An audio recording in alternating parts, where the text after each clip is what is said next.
بسم اللہ الرحمن الرحیم۔ ابراہیم علیہ السلام کا اتنا مقام اور مرتبہ کیوں ہے؟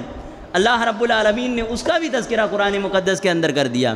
اللہ رب العالمین نے فرمایا سورۃ الصافات کے اندر کہ اذ جاء ربہ بقلب سلیم، ابراہیم علیہ السلام نے اپنے رب کے سامنے محفوظ دل لے کر کے حاضر ہوئے تھے، پاک دل تھا ان کا۔ تو دلوں کی اصلاح بھی بہت زیادہ ضروری ہے۔ اس موضوع پر میں چند منٹ جو ہے آپ کے سامنے بیان پیش کرنے کے لیے دعوت سخن دیتا ہوں فضیلت الشیخ عطا اللہ محمدی حفظہ اللہ کو کہ وہ آئیں اور اس موضوع پر خطاب پیش کریں۔ اعوذ باللہ من الشیطان الرجیم، بسم اللہ الرحمن الرحیم۔ یوم لا ينفع مال ولا بنون الا من اتى اللہ بقلب سلیم۔ وعن عبد اللہ بن عمر رضی اللہ عنہ قال قیل لرسول اللہ صلی اللہ علیہ وسلم ای الناس افضل؟ قال كل مخموم القلب صدوق اللسان۔ قالوا صدوق اللسان نعرف فما مخموم القلب؟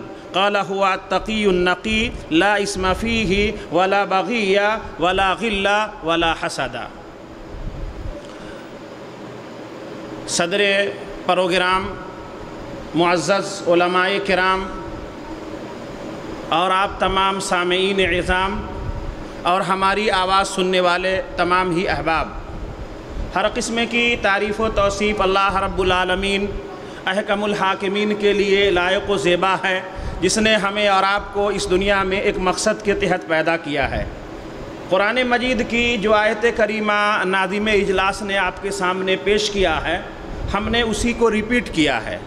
اللہ رب العالمین نے قرآن مجید کی اس آیت کریمہ میں یہ پیغام دیا، یوم لا ينفع مال ولا بنون، یاد کرو اس دن کو جس دن تمہارا مال اور تمہاری اولاد تمہیں فائدہ نہیں دے گی۔ دنیا کے اندر ایک نظام ہے، دنیا کا ایک قانون ہے۔ آپ دیکھتے ہوں گے اس شہر کے اندر جو آدمی بڑے خاندان والا ہو اور زیادہ پیسے والا ہو، اس کی چلتی ہے، لوگ اس کو بڑا مانتے ہیں، لوگ اس کو عزت دیتے ہیں، لوگ اس سے فیصلہ کرواتے ہیں، دور دراز اس کو سیلوٹ مارتے ہیں، مختلف ناحیے سے اس کی عزت کی جاتی ہے۔ دنیا کے اندر یہ تمام چیزیں ہم دیکھ رہے ہیں، فائدہ دینے والی ہے۔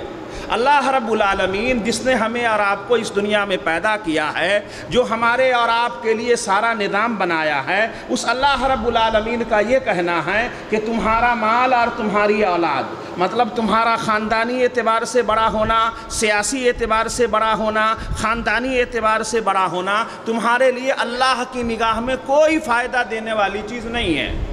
اب اللہ رب العالمین کہہ رہا ہے کہ یہ چیزیں فائدہ دینے والی نہیں ہیں، ہمارا سماج کہہ رہا ہے کہ یہ چیزیں فائدہ دینے والی ہے، کیونکہ ہم دیکھ رہے ہیں کہ اس کا اثر سماج اور معاشرے پر پڑتا ہے۔ اب سوال یہ ہے کہ اللہ رب العالمین کی بات غلط ہے یا ہمارے سماج کے سوچنے کا مزاج غلط ہے؟ تو اس ناحیے سے اگر قرآن مجید کو دیکھتے ہیں تو ہمارے اور آپ کی سوچ کے اندر غلط فہمی ہے کہ اللہ رب العالمین کے نظام کو چھوڑ کر ہم اور آپ نے زندگی گزارنے کا سلیقہ بنا لیا ہے، اس لیے یہ دکھ رہا ہے کہ یہ چیزیں فائدہ دینے والی ہے۔ یہ ظاہری فائدہ ہے، جو وقتی فائدہ ہے، جو جزوی فائدہ ہے۔ اللہ رب العالمین نے قرآن مجید کے اندر یہ کہا کہ اللہ کی بارگاہ میں، اللہ کی عدالت میں کامیاب ہونے والی جو چیز ہے، جس بنیاد پر اللہ رب العالمین کی جنت ملنے والی ہے، تو اللہ رب العالمین نے فوراً جواب دیا، یوم لا ينفع مال ولا بنون الا من اتى اللہ بقلب سلیم، سوائے ان لوگوں کے جو اللہ کی بارگاہ میں پاکیزہ دل لے کر کے آئے، سچا دل لے کر کے آئے۔ اب سچا دل کیسا ہو، زیادہ تفصیل کے لیے وقت نہیں ہے، ہم بہت اختصار سے آپ کے سامنے بات رکھیں گے۔ اللہ کے نبی جناب محمد الرسول اللہ صلی اللہ علیہ وسلم سے حضرت عبداللہ ابن عمر نے سوال کیا، پوچھا کہ اے پیارے حبیب صلی اللہ علیہ وسلم، ای الناس افضل، بہتر انسان کون سا ہے؟ اگر میں آپ سے پوچھوں تو آپ کہیں گے ہمارے یہاں کے فلانا سیٹ صاحب، ہمارے یہاں کے فلانا پیسے والے، فلانا کارپوریٹر، فلانا سیاسی آدمی، فلانا عامدار، فلانا خاصدار، چونکہ ہمارے یہاں یہی مزاج ہے کسی چیز کی افضلیت کا۔ پیارے حبیب جناب محمد الرسول اللہ صلی اللہ علیہ وسلم سے جب سوال کیا گیا کہ سماج کا افضل ترین آدمی کون، اچھا آدمی ہم کسے مانیں گے، تو آج ہمارے اور آپ کی طرح صحابہ تو تھے نہیں، اس لیے اللہ کے نبی صلی اللہ علیہ وسلم سے جب سوال کیا گیا تو آپ نے پہلی نشانی، پہلی پہچان، پہلی بات جو آپ نے رکھی، آپ نے یہ کہا کہ سچ بولنے والی زبان، سچا آدمی اللہ کی نگاہ میں سب سے اچھا۔ آج ہمارے یہاں سچ بول کے آدمی پھنس جاتا ہے، سچائی میں آج ہمارے یہاں نجات نہیں ہے۔ جو آدمی جتنا جھوٹ بولے معاشرے میں اتنی عزت کی نگاہ سے، سماج کے اس مارکیٹ میں اس سے بڑا کوئی تاجر نہیں ہوتا ہے۔ جو جتنا جھوٹ بول لے جائے، جتنا بولتے نا وہ لگا لے جائے چونا، وہ اتنا بڑا آدمی مانا جاتا ہے۔ اور بھی سماج اور معاشرے میں جو آدمی جتنا بولنے میں ماہر ہو، غلط کو صحیح، صحیح کو غلط، ادھر کو ادھر، اوپر کو نیچے، وہ آج سماج اور معاشرے میں بڑا مقام رکھتا ہے۔ پیارے حبیب جناب محمد الرسول اللہ صلی اللہ علیہ وسلم کے ساتھی نے کہا کہ اللہ کے رسول ہم یہ جانتے ہیں کہ سچائی کسے کہتے ہیں، سچائی کا مطلب کیا ہے، سچے لوگ کیسے ہوتے ہیں، لیکن آپ نے جو دوسری نشانی بتائی ہے مخموم قلب، وہ کیا ہے؟ تو پیارے حبیب جناب محمد الرسول اللہ صلی اللہ علیہ وسلم نے کہا التقی النقی لا اسم فیہ ولا بغی ولا غل ولا حسد۔ یہ دل کو خراب کرنے والی 5 بیماری ہے، ٹھیک ہے؟ آج کے اس پروگرام سے اگر آپ اتنی بات سمجھ لیتے ہیں تو آپ یہ سمجھ کے چلیے کہ آپ بہت کچھ اپنی زندگی کو سدھارنے اور بنانے کے لیے سیکھ لیا۔ پہلی چیز پیارے حبیب صلی اللہ علیہ وسلم نے کہا التقی النقی، صاف ستھرا دل۔ کیسے؟ تقی النقی، اللہ سے ڈرنے والا، اللہ سے ڈرنے والا دل۔ کیسے ڈرنے والا؟ مسجد میں بیٹھ کر کے کسی دینی محفل میں مسجد کے اندر داخل ہو جائیں تب نہیں، آپ مسجد میں رہیں یا مسجد سے باہر رہیں، آپ لوگوں کے بیچ میں رہیں یا لوگوں سے الگ رہیں، آپ خلوت میں رہیں، آپ جلوت میں رہیں، آپ رات کی تاریکی میں رہیں یا دن کے اجالے میں رہیں، آپ کے اندر اللہ رب العالمین کی حاکمیت کا، اللہ رب العالمین کے مقام و مرتبے کا اتنا زیادہ اثر ہونا چاہیے کہ آپ کے سامنے کوئی بھی بڑی بات ہو یا چھوٹی بات ہو، اس کا اثر آپ محسوس کریں۔ جیسا کہ آپ کو معلوم ہوگا کہ پیارے حبیب جناب محمد الرسول اللہ صلی اللہ علیہ وسلم کہ صحابی حضرت عمر رضی اللہ تعالیٰ عنہ کے زمانے میں جب وہ رات کو گشت لگا رہے تھے تو رات میں گھر سے آواز آ رہی تھی کہ بیٹی اٹھو، وہ دودھ جس کو کل بیچنا ہے اس میں پانی ملا دو۔ تو بیٹی نے کیا کہا تھا کہ نہیں امی جان، امیر المومنین کا یہ سرکاری حکم ہے کہ کوئی بھی دودھ جو بیچا جائے گا اس میں پانی نہیں ملایا جا سکتا ہے۔ تو اس عورت نے کیا کہا، اس بڈھی ماں نے کیا کہا تھا کہ یہ رات کی تاریکی ہے، کہاں عمر یا اس کا کوئی کارندہ یا اس کا چھوڑا ہوا کوئی جاسوس ہماری بات کو کہاں دیکھے گا۔ تو اس عورت نے، اس بیٹی نے جو جواب دیا تھا اس کو کہتے ہیں اللہ سے ڈرنے والا عالم۔ کہا تھا کہ اس رات کی تاریکی میں ٹھیک ہے عمر یا اس کا کوئی کارندہ یا جاسوس نہیں دیکھ رہا ہے، مگر اللہ جو عمر کا بھی رب ہے اور ہمارا بھی رب ہے، وہ عمر کا رب دیکھ رہا ہے ہمارے اس عمل کو۔ اس کو کہتے ہیں اللہ سے ڈرنے والا دل، اللہ سے خوف کھانے والا دل۔ آج ہمارے یہاں تو بناوٹی طریقہ ہے جو مسجد میں آ کر کے لوگوں کو پتہ لگایا جاتا ہے کہ کوئی 5 وقت کی نماز پڑھنے والا ہو تو بہت اللہ سے ڈرنے والا ہے۔ تو سب سے پہلی چیز جو اللہ رب العالمین سے قریب کرنے والی ہے دل کی اصلاح کی بابت میں کہ ہمارا دل اللہ سے ڈرنے والا ہو۔ نمبر 2 لا اسم فیہ ہے، اس میں کسی قسم کا کوئی گناہ نہ پایا جائے، کسی قسم کا کوئی گناہ نہ پایا جائے، ایسا ہمارے اور آپ کا دل ہونا چاہیے۔ نمبر 3 ولا بغی، کسی کے تعلق سے بغاوت، سرکشی، کسی کا مال ہڑپ کر لینا، کسی کو نیچے دکھانا، کسی کو مرڈر کرا دینا، کسی کا کچھ جو آج سماج اور معاشرے میں مسلمان کی خصوصی طور پر پہچان بنی ہوئی ہے۔ 30 ولا بغی ولا غلہ، ہمارے دل میں، وہ دل جو اللہ رب العالمین کی جنت کا حقدار ہے، کہا پیارے حبیب صلی اللہ علیہ وسلم نے اس دل میں کینہ نہیں پایا جائے، کینہ۔ نمبر 5 کہا ولا حسد، اور اس دل میں کسی کی نعمت کو دیکھ کر کے جلنے اور کٹنے والا عمل بھی نہ پایا جائے۔ یہ 5 چیزوں کی طرف پیارے حبیب جناب محمد الرسول اللہ صلی اللہ علیہ وسلم نے اشارہ کیا۔ اب میرے بھائیوں، ہمیں اور آپ کو یہ دیکھنا ہے اپنے گریبان میں جھانک کر کے کہ یہ جو اللہ کے نبی صلی اللہ علیہ وسلم نے پاکیزہ دل، کامیاب ہونے والا دل، اللہ کی جنت کا حقدار دل کی جو پہچان بتائی ہے، کیا ہمارے دل کے اندر وہ بات ہے؟ اگر ہے تو اللہ کا شکر بجا لائیے، 2 رکعت نماز سجدے شکر میں جا کر کے پڑھیے، اور اگر ایسا نہیں ہے تو کیا کرنا؟ کہتے ہیں بیمار کو اگر یہ کہہ دیا جائے کہ آپ کو فلاں بیماری ہے تو وہ اور بیمار ہو جائے گا، اس کے علاج کی تدبیر اختیار کرنی چاہیے۔ آپ لوگ ماشاءاللہ پیسے والے ہیں، میں یہ نہیں کہہ سکتا ہوں کہ آپ کے اس شہر میں کوئی فلاں ڈاکٹر ہے، آپ وہاں پر چلے جائیے اور اس ڈاکٹر کو یہ بولیے کہ میرا دل خراب ہو گیا ہے، جنت میں جانے والا نہیں ہے، کوئی ایسا انجیکشن لگا دو، کوئی ایسا سلائن لگا دو، کوئی ایسا آپریشن کر دو کہ میرا دل جنت میں جانے والا ہو جائے۔ ہو سکتا ہے؟ جی زور سے بولیے گا۔ نہیں بولیں گے، نہیں یہاں سے ذرا زیادہ قریب ہے ناسک، کوئی ناسک میں بڑا ڈاکٹر ہوگا۔ نہیں، بمبئی چلی جائیے، برج کینڈی ہو، لیلاوتی ہو، فلاں ہو۔ آپ لوگ کہیں گے نہیں مجھ کو اس سے زیادہ پیسہ ہے، ترقی یافتہ ممالک میں جا کر کے، امریکہ یورپ میں جا کر کے میں علاج کراؤں گا۔ کیا ہے کوئی ایسا ڈاکٹر؟ کیا کوئی ایسی دوا ہے دنیا نے ایجاد کیا ہے جس کو کھا کر کے، جس کو استعمال کر کے آپ اپنے دل کو جنت والا بنائیں گے؟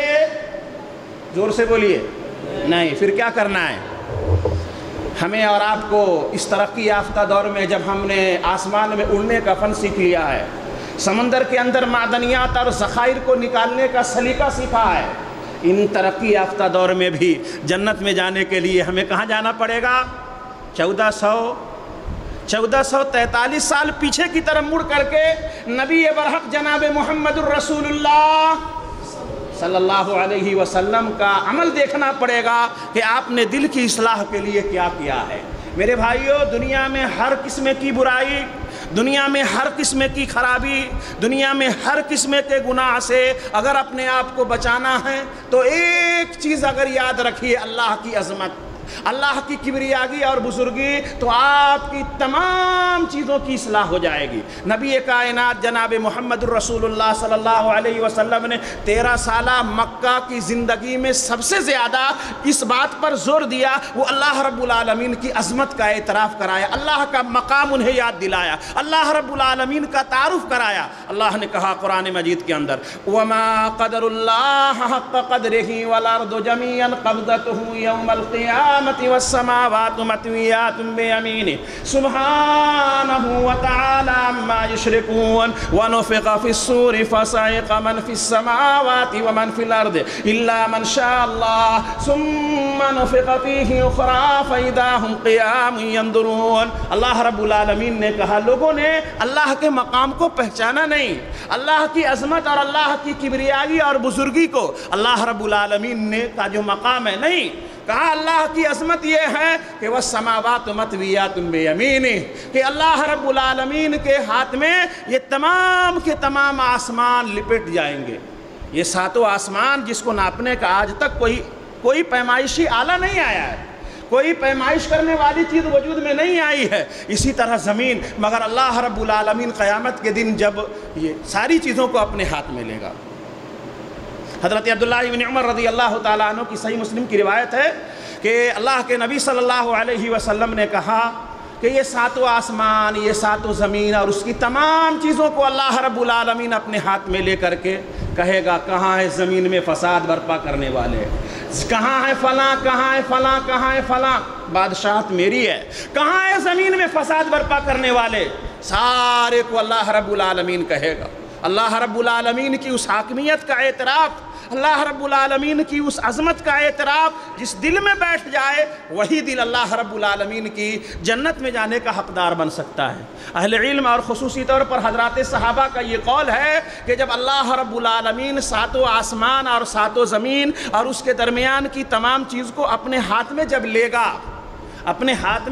گا، تو یہ تمام چیزوں کی حیثیت اللہ کے ہاتھ میں ویسے ہی ہو جائے گی جیسا کہ ہم میں سے عام آدمی کے ہاتھ میں سرسوں کا دانہ، رائی کا دانہ جو ہوتا ہے جتنا چھوٹا، کہا اللہ رب العالمین کے ہاتھ میں یہ تمام چیزیں ہو جانے کے بعد ویسے ہی چھوٹی ہو جائے گی۔ اس سے اللہ کے مقام کو سمجھا جا سکتا ہے۔ حضرت عبداللہ ابن عباس رضی اللہ تعالیٰ عنہ کی حدیث ہے کہ اللہ رب العالمین ساتوں آسمان پر ہے، مگر اس کے بعد بھی اللہ کی نگاہ سے کسی بندے کا کوئی عمل پوشیدہ نہیں ہے۔ اس اللہ رب العالمین کے سامنے ہمیں حاضر ہونا ہے، اللہ کے سامنے ہمیں اکیلے جانا ہے۔ اللہ رب العالمین کی وہ عظمت اگر ہمارے دل میں بیٹھ جائے تو دنیا کا سارا مسئلہ حل ہو جائے گا۔ سب سے پہلی بات، یہ سب سے پہلا علاج، یہ سب سے پہلا نسخہ، یہ سب سے پہلی دوا، اگر اس پر عمل ہو جائے، اگر یہ ڈوز ہمارے اندر کامیاب کر جائے تو سمجھیے اب کسی دوسری چیز کی ضرورت نہیں۔ اب آگے چلتے ہیں۔ نبی کائنات جناب محمد الرسول اللہ صلی اللہ علیہ وسلم کے ساتھی بیان کرتے ہیں کہ اللہ کے نبی صلی اللہ علیہ وسلم نے کہا کہ تم اس چیز کو زیادہ یاد کرو، اکثر ذکر حازم اللذات یعنی الموت، موت کو کثرت سے یاد کرو، کثرت سے۔ یہ دنیا کی جو لذت اور مٹھاس ہے جس کی وجہ سے تمہارے دل میں خرابی پیدا ہو رہی ہے، اس میں بہت حد تک سدھار پیدا ہو جائے گا۔ اب موت کو کیسے یاد کیا جائے؟ بہت سارے لوگوں نے اپنے اپنے حساب سے طریقہ ایجاد کیا ہے۔ میں یہ نہیں کہوں گا کہ آپ کے امام صاحب کی آواز بڑی اچھی ہے، وہ ایک دائرہ بنا لیجئے، وہ بیچ میں اس کو بیٹھائیے، وہ کہے موت موت موت، تو آپ کو موت یاد آ جائے گی؟ ہے کیا ایسا؟ نہیں، یہ طریقہ پیارے حبیب صلی اللہ علیہ وسلم کا نہیں ہے۔ اب موت کو کیسے یاد کرنا ہے اپنی دل کی اصلاح کے لیے؟ حدیث حضرت عبداللہ ابن عمر رضی اللہ تعالیٰ عنہ بیان کرتے ہیں، اخذ رسول اللہ صلی اللہ علیہ وسلم بمنکبی وقال فی الدنیا کأنک غریب و عابر سبیل۔ حضرت عبداللہ ابن عمر رضی اللہ تعالیٰ عنہ بیان کرتے ہیں کہ اللہ کے نبی صلی اللہ علیہ وسلم نے ہمارے کندھے پر مشفقانہ انداز میں ہاتھ رکھا اور کہا کن فی الدنیا کأنک غریب و عابر سبیل، دنیا میں ویسے ہی رہو گویا کہ تم اجنبی آدمی ہو یا مسافر ہو۔ اجنبی آدمی کا مطلب آپ جانتے ہیں جس کو کچھ لوگ جانے یا زیادہ لوگ نہ پہچانے، اسے کہا جاتا ہے اجنبی۔ مسافر کا مطلب آپ لوگ اچھے سے سمجھتے ہیں، حالت سفر میں رہنے والا اگر اپنی منزل کو بھلا دے وہ بھٹک جائے گا، وہ گمراہ ہو جائے گا، وہ کہیں دور اور کہیں چلے جائے گا، اس کو وہاں تک پہنچنے کے لیے پریشانیاں پیدا ہوگی۔ پیارے حبیب صلی اللہ علیہ وسلم نے کہا دنیا میں اجنبی بن کر رہو یا مسافر بن کر رہو۔ پیارے حبیب صلی اللہ علیہ وسلم نے اتنی بات کہا، صحابہ کرام کی اس عظمت کا اعتراف کیجئے، صحابہ کی اس محبت کو یاد کیجئے۔ حضرت عبداللہ ابن عمر رضی اللہ تعالیٰ عنہ نے اس کی شرح کرتے ہوئے کہا، اس کا مفہوم بتاتے ہوئے کہا، اس کی وضاحت کرتے ہوئے کہا کہ اس کا مطلب سمجھ میں آیا؟ پھر انہوں نے کہا کہ پیارے حبیب صلی اللہ علیہ وسلم نے جو کہا اس کا مطلب یہ ہے اذا امسیت فلا تنتظر الصباح واذا اصبحت فلا تنتظر المساء۔ کہا جب تم شام کر لو صبح ہونے کا انتظار نہ کرو، اللہ تعالیٰ تمہیں نیند سے بیدار کر دے، تمہارے جسم میں روح کو دوبارہ واپس کر دے، تم صبح کا سورج نکلتے ہوئے دیکھ لو، فلا تنتظر المساء، تو شام ہونے کا انتظار نہ کرو۔ تھوڑا رک جائیے، اس حدیث کو آپ نے کئی مرتبہ سنا ہوگا، منبر رسول سے سنا ہوگا، علماء کی زبان سے سنا ہوگا، کتابوں میں پڑھا ہوگا، حدیث میں درس میں سنا ہوگا۔ کبھی سوچئے ذرا غور کر کے، میں ابھی گفتگو کر رہا ہوں، میری بات چالو ہے، میرا یہ اگر عقیدہ مضبوط ہو جائے کہ پتہ نہ میں اپنی بات مکمل کر پاؤں گا یا نہیں، تو کیا میری زندگی میں کوئی ایسی خرابی جو مجھے اللہ رب العالمین کی جہنم کی، کوئی ایسی خرابی جو اللہ کی جنت سے دور کر کے اللہ کے جہنم میں داخل کرے، کیا میری زندگی میں پایا جائے گا؟ کیا میں کسی کا مال ہڑپ کروں گا؟ کیا میں ناجائز طریقے سے مال کماؤں گا؟ کیا میں حرام خوری کروں گا؟ کیا میں کسی کا مال غصب کروں گا؟ کیا زنا کاری، شراب نوشی یا اس طرح کے جتنے بھی گناہ کے اعمال ہیں، کیا ہم اس سے قریب جائیں گے؟ نہیں۔ آج یہ تمام گناہ کے کام اس لیے کیے جاتے ہیں کہ لوگ یہ سوچتا ہے ابھی عمر ہی کیا ہے میری، ابھی اتنا جلدی تھوڑی موت آ جائے گی۔ یہ آرزوؤں اور تمناؤں کا تاج محل جو ہے قبر کے مٹی تک پہنچا دیتا ہے، مگر گناہوں سے توبہ کی توفیق نہیں ملتی ہے۔ اس لیے میرے بھائیوں، میں آپ لوگوں کو یہ بتانا چاہتا ہوں کہ سب سے پہلی بات یہ ہے کہ اللہ کی عظمت کا اعتراف کیجئے۔ نمبر 2، موت کو کثرت سے یاد کیجئے۔ نمبر 3، آپ کے یہاں اگر کہیں پر اگر قبرستان ہو، بہت سارے قبرستان میں آپ دیکھتے ہوں گے گھیرا بندی کی جاتی ہے، اور اس کے بعد اس کے اوپر کہیں لکھا جاتا ہے شہر خاموشہ۔ یہاں پر بہت بولنے والے آدمی بھی کیا ہو جاتے ہیں؟ خاموش ہو جاتے ہیں۔ وہاں پر کوئی بولنے والا آدمی نہیں دکھتا ہے۔ دکھتا ہے کیا؟ آپ کا کوئی بہت چہیتا دوست ہو، اس کو کہو جس طرح آپ لوگ پکنک منانے جاتے ہوں گے، کسی کے کھیت میں جاتے ہوں گے، کسی کے محلے میں جاتے ہوں گے، کہیں اور چلے جاتے ہوں گے پہاڑ پر، اپنے دوست کو لیجئے اور کہیے چل میں تیرے کو آج ایک جگہ سے گھما کے لاتا ہوں۔ کہاں؟ قبرستان لے جائیے۔ قبرستان میں کہیے یہ دیکھیے فلانا کی قبر ہے، یہ دیکھیے فلانا کی قبر ہے، بہت بولڈ آدمی تھا، یہ فلاں کا بہت پیسے والا تھا، بڑی سیاسی پکڑ تھی، پولیس والے بھی اس سے ڈرتے تھے، محلے والے اس سے کانپ جاتے تھے، دیکھا گیا اس گڈھے میں، اپنے کو بھی آنا ہے کیا؟ کبھی ایسا کیے آپ؟ جی کیے کبھی ایسا؟ نہیں کیے کبھی ایسا۔ اللہ کے نبی جناب محمد الرسول اللہ صلی اللہ علیہ وسلم کے ساتھی حضرت براء ابن عازب رضی اللہ تعالیٰ عنہ بیان کرتے ہیں کننا مع رسول اللہ صلی اللہ علیہ وسلم فی جنازۃ فجلس علی شفیر القبر فبکى حتى بل الثرى ثم قال یا اخوانی لمثل هذا فاعدوا۔ حضرت براء ابن عازب رضی اللہ تعالیٰ عنہ بیان کرتے ہیں کہ پیارے حبیب جناب محمد الرسول اللہ صلی اللہ علیہ وسلم کے ساتھ ہم لوگ ایک نماز جنازہ میں شریک تھے، مرنے والے کو ہم نے غسل دیا، اس کو کفن پہنایا، اس کی نماز جنازہ پڑھی گئی، اور پھر اس کے بعد ہم لوگ اس کو لے گئے وہاں پر جس قبر میں اس کو داخل کر کے اس کے اوپر مٹی ڈالنا تھا۔ پیارے حبیب جناب محمد الرسول اللہ صلی اللہ علیہ وسلم وہاں پر بیٹھ کر بے تحاشا رونے لگے، بے تحاشا رونے لگے، بے تحاشا رونے لگے۔ ذرا سوچئے ذرا کیا منظر بنا ہوگا، صحابہ کی کیا کیفیت بنی ہوگی، ان لوگوں نے اپنے آپ کو کیا سوچا ہوگا جب اللہ کے نبی صلی اللہ علیہ وسلم بے تحاشا رونے لگے، اور اتنا روئے کہ وہاں کے پر جو زمین تھی، مٹی تھی، وہ بھیگ گئی۔ دیکھا ہم میں سے آج کسی ایسے کو